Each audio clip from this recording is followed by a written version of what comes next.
আসসালামু আলাইকুম। ইঞ্জিনিয়ারিং পাঠশালা পক্ষ থেকে আপনাদেরকে সবাইকে স্বাগতম। আজকে আমরা স্ট্রাকচারাল মেকানিক্স এর চতুর্থ অধ্যায় নিয়ে আলোচনা করব। এই অধ্যায়ের কিছু বেসিক জানবো আমরা। চতুর্থ অধ্যায়ে চতুর্থ অধ্যায়ের মূল বিষয় হচ্ছে মোমেন্ট।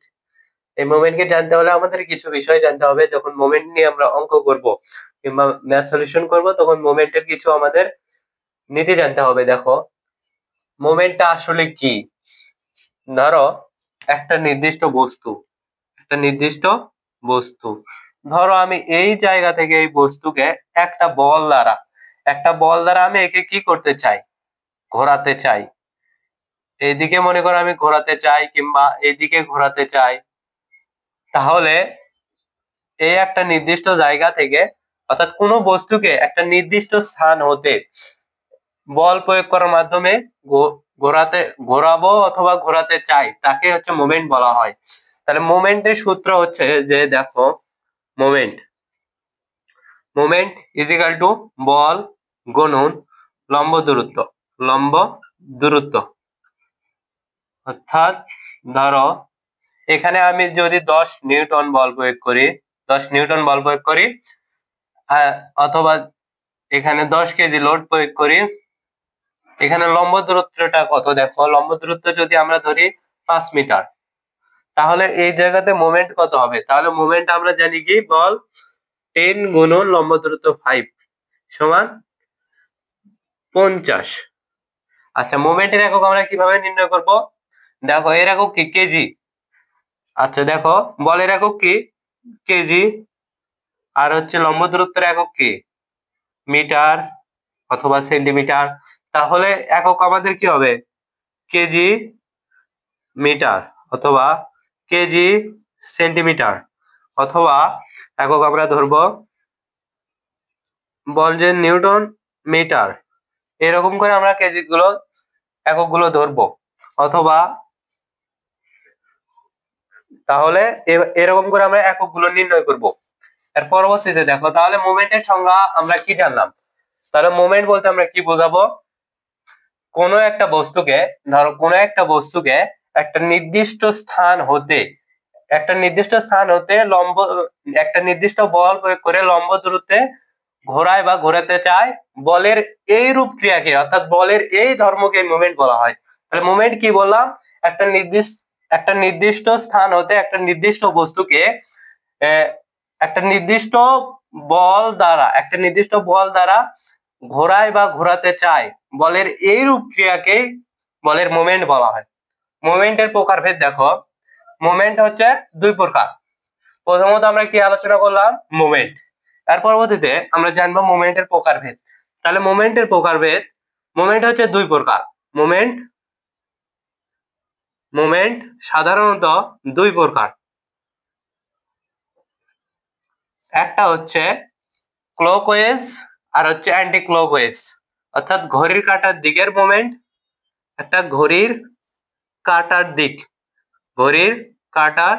দিকের একটা হচ্ছে ঘড়ির কাঁটার দিক এবং ঘড়ির কাঁটার বিপরীত দিক, ক্লকওয়েজ এবং অ্যান্টি ক্লকওয়েজ মুভমেন্ট। অর্থাৎ উদাহরণ দিয়ে যদি তোমাদের বোঝায়, ধরো এই জায়গাতে একটা বস্তু আছে, একটা নির্দিষ্ট স্থান থেকে ঘড়ি কাঁটা কোন দিকে ঘোরে? এইদিকে, তাই না? তাহলে আমি যদি এই বস্তুটাকে একটা নির্দিষ্ট বল দ্বারা এইদিকে ঘোরাতে চাই, একটা নির্দিষ্ট বল দ্বারা ঘড়ি কাঁটার দিকে ঘোরাতে চাই, তাহলে সেই মুভমেন্টকে বলা হবে ঘড়ি কাঁটার দিকের মুভমেন্ট। এবং একটা নির্দিষ্ট বস্তুকে যদি আমি ঘড়ি কাঁটার বিপরীত দিকে, এই উদাহরণটা যদি আমরা এই পাশে দিই, এই বস্তুকে অর্থাৎ এই দিকে যদি আমরা ঘোরাতে চাই, তাহলে এটা হবে ঘড়ি কাঁটার বিপরীত দিকের মুভমেন্ট। তাহলে ঘড়ি কাঁটার দিকের মুভমেন্টে কি হবে? অর্থাৎ কোনো বস্তুকে একটা নির্দিষ্ট স্থান হতে একটা লম্ব দূরত্বে যদি আমরা ঘড়ি কাঁটার দিকে ঘোরাতে চাই, সেই মুভমেন্টকে বলা হবে ঘড়ি কাঁটার দিকের মুভমেন্ট। এবং ওই বস্তুকে যদি আমরা ঘড়ির কাঁটার একটা নির্দিষ্ট স্থান হতে একটা লম্ব দূরত্বে ঘড়ি কাঁটা বিপরীত দিকে ঘোরাতে চাই, তাহলে সেই মুভমেন্টকে বলা হবে যে ঘড়ি কাঁটা বিপরীত দিকের মুভমেন্ট। তাহলে মোমেন্টের একক তো আমরা আলোচনা করলামই। মোমেন্টের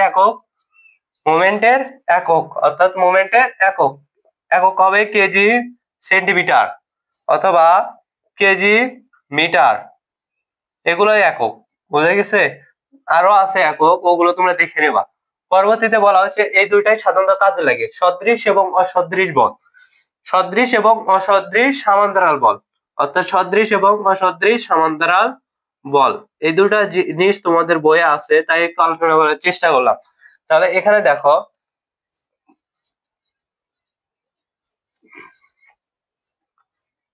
সদৃশ এবং অসদৃশ সমান্তরাল বল, তাই না?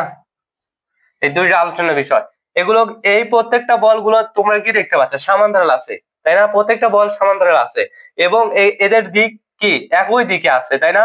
একই দিকে যদি বলা হয় যে সদৃশ বল কাকে বলে, তাহলে এইভাবে সংজ্ঞা দিবা, যদি বলদ্বয় অথবা যদি বলগুলো একই দিকে পরস্পর সমান্তরালে অভিমুখে বল প্রদান করা হয়, তাহলে সেই বলকে বলা হবে সদৃশ সমান্তরাল বল।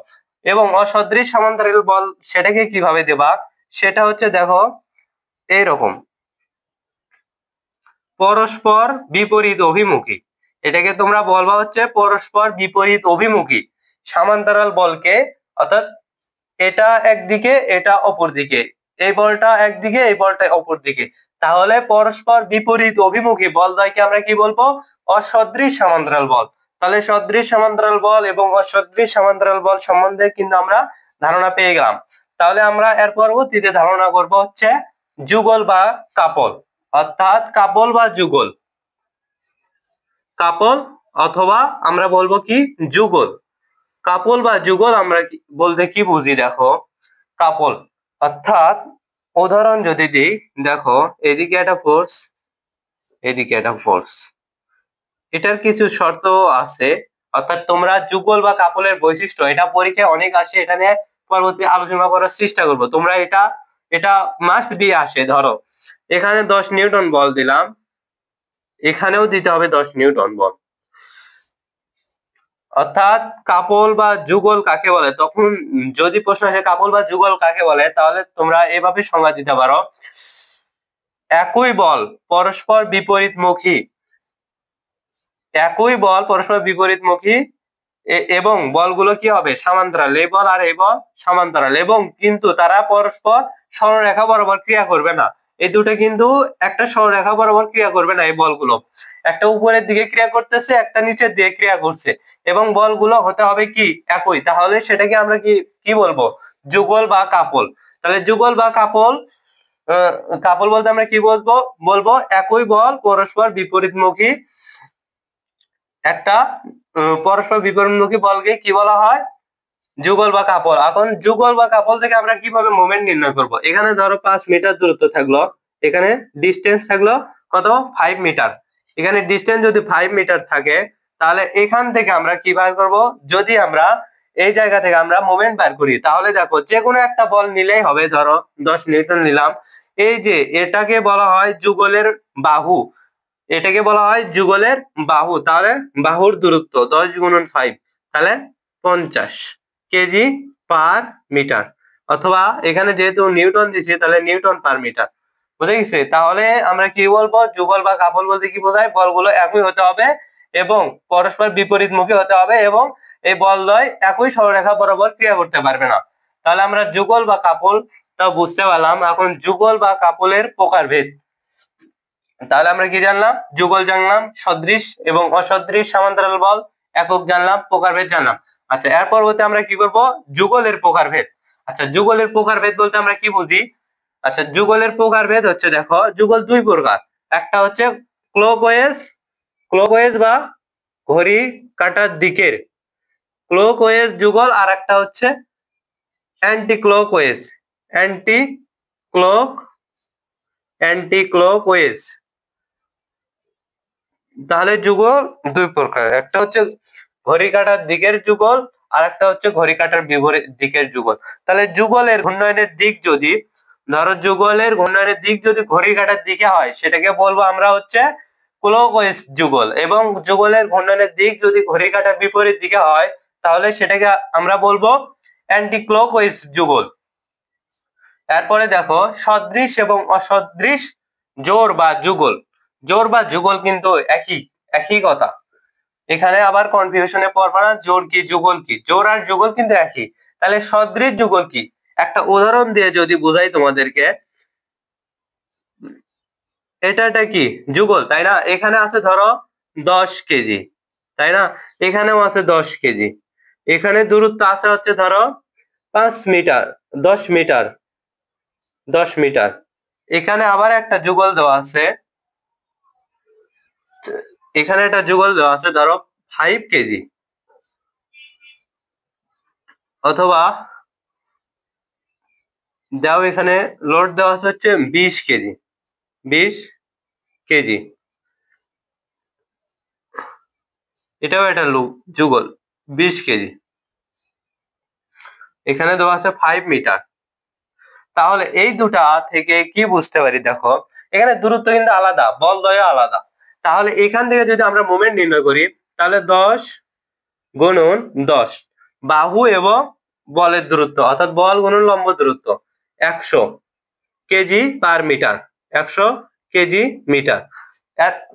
এখান থেকে আমরা কি মোমেন্ট বার করব, দেখো 5 গুণন 20, 5 গুণন 20, তাহলে কত আসবে, 5 কুড়ি 100 কেজি পার মিটার। এই জায়গা থেকে আমরা কেজি মিটার, অর্থাৎ এই জায়গা থেকে আমরা কি শিখবো, সদৃশ এবং অসদৃশ জোড়টা কি।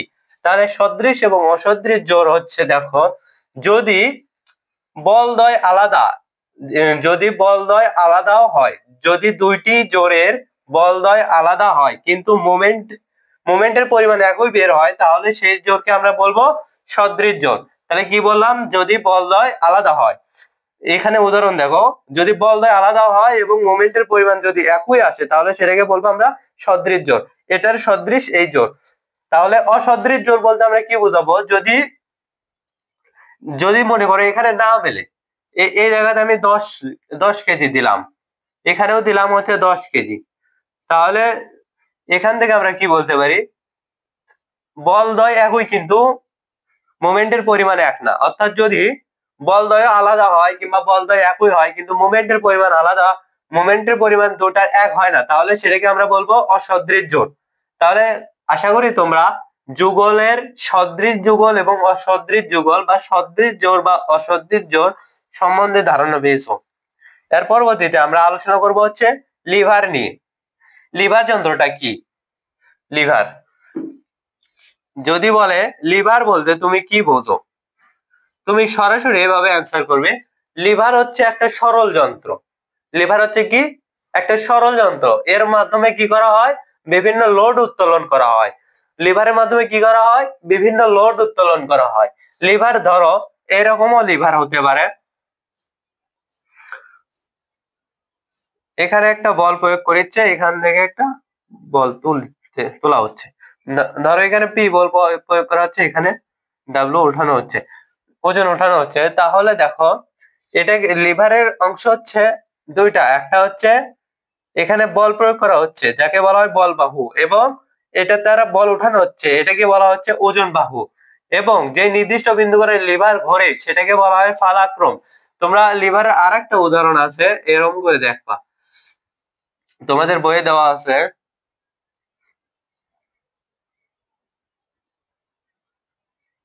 চিত্রটা যদিও ভালো হচ্ছে না,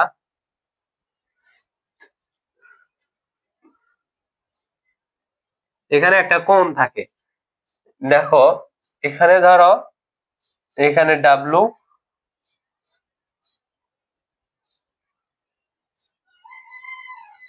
অর্থাৎ এখানে লোড দেওয়া হচ্ছে, এখানে এটা ওজন তুলতেছে, এখানে বলা হচ্ছে কি, এটা হচ্ছে বল বাহু, বল বাহু। এটাকে এটাকে বলা হবে ওজন বাহু অথবা ভারবাহী বাহু। এবং এই যে এই নির্দিষ্ট বিন্দুকে কিন্তু কেন্দ্র করে এই লিভারের বাহুগুলো ঘোরে, তাহলে এটাকে বলা হবে ফালক্রাম, ফালক্রাম। তাহলে তাহলে লিভারকে আমরা বুঝতে পারলাম, লিভার সম্বন্ধেও ধারণা পেলাম। তাহলে এখন লিভারের কয়েকটা নীতি আছে, তাহলে আমাদের কি জানতে হবে, লিভারে কয়েকটা নীতি আছে, অর্থাৎ লিভারের যান্ত্রিক সুবিধা সম্বন্ধে আমাদের একটু জানতে হবে। অর্থাৎ লিভার থেকে আমরা কিভাবে দূরত্ব বার করব, লিভার থেকে কিভাবে মুভমেন্ট বার করব, লিভারের মুভমেন্ট, লিভারের মুভমেন্ট। লিভারের মুভমেন্ট যখন নির্ণয় করবা, বল গুণন অর্থাৎ যে ভারবাহী বাহুর দৈর্ঘ্য এটাই হবে তোমার হচ্ছে লম্ব দূরত্ব হিসেবে কাউন্ট করা হবে, অথবা বল গুণন বলবাহী বাহুর দৈর্ঘ্য। লিভার থেকে এভাবে আমরা কি করতে পারি, লিভার থেকে এভাবে আমরা মোমেন্ট নির্ণয় করতে পারবো। এবার লিভারের নীতি দেখো, এর পরবর্তী আমরা আলোচনা করবো হচ্ছে লিভারের যান্ত্রিক সুবিধা। কিভাবে আমরা লিভার থেকে একটা যান্ত্রিক সুবিধা পেতে পারি, এটা তোমার বাস্তব ক্ষেত্রে অনেক কাজে প্রয়োজন হয়। দেখো, যান্ত্রিক সুবিধা বলতে, যদি আমরা ধরো এরকম একটা লিভার আছে, এটা সাপোজ এটা লিভার, যান্ত্রিক সুবিধা তখনই পাবো যদি আমরা বলবাহী, ধরো এটাই বলবাহী, এটাই কি বলবাহী পি, আর এটা হচ্ছে কি ভারবাহী। তাহলে যদি আমরা বলবাহী দৈর্ঘ্য বৃদ্ধি করি, তাহলে ভারবাহী অর্থাৎ ওজনটা বেশি উঠাতে পারবো। এখানে অল্প ফোর্স প্রয়োগ করলে আমরা এখান থেকে বেশি একটা রেভিনিউ পাবো, অর্থাৎ ভালো একটা ক্রিয়া পাবো, অর্থাৎ কাজটা আমাদের সহজ হয়ে যাবে। তাহলে লিভারের যান্ত্রিক সুবিধা কিভাবে পেতে পারি, যদি বলবাহী বাহুর দৈর্ঘ্য বৃদ্ধি করব এবং ভারবাহী বাহুর দৈর্ঘ্য কমাবো, তাহলে আমরা লিভারের যান্ত্রিক সুবিধা পেতে পারি। এই ছিল আজকের ভিডিও। আশা করি তোমাদের এই ভিডিওটা অনেক ভালো লাগবে এবং চ্যানেলটা তোমরা অবশ্যই সাবস্ক্রাইব করবে এবং অবশ্যই কমেন্ট করবে এবং একটা লাইক দেবে। ধন্যবাদ।